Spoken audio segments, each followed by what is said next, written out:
Ka jingraki ya kesat nongkrem bat pom blang seim. Kabala long haying seim saat smith. Kalakut no ha kesing sajan. Da ke jinglong ke badon buram. Kabadap da jing snokman. Bat ke jing jing berkat niam riti. Jong ke jaj berdu kasi. Kani ke jingraki kala ne da gispa snam. Kadairu kabal penpau ya ke jing im niam. Bat ke jinglong jong ke hima khairim. Ha kani kesingi bakut jong ke jingraki. Da ki hajar ngut.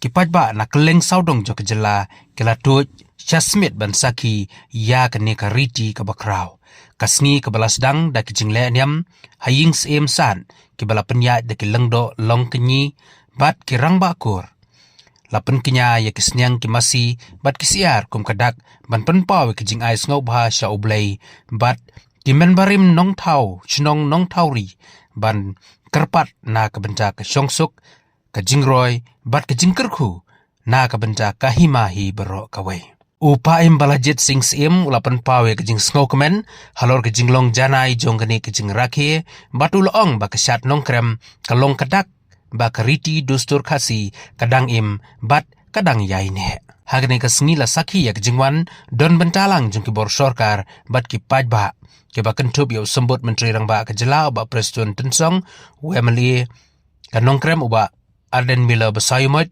Dr. Celestine Lengdo, Emily ka Umsning, ka Kong Amperin Lengdo Advisor jong ka Sorkar MDA, uba say borlang warba MDC ka Mokon Row, uba kit borlang CM MDC ka Nongkrem, nalor kiway.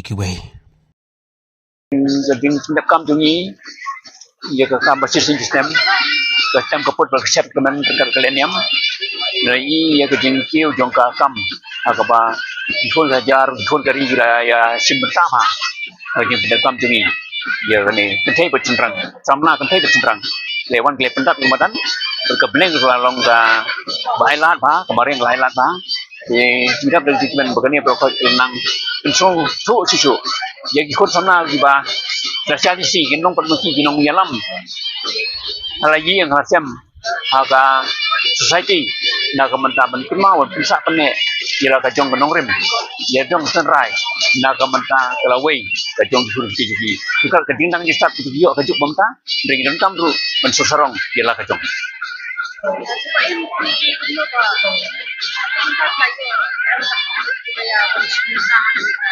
ngimpat dia tim sate persibet besar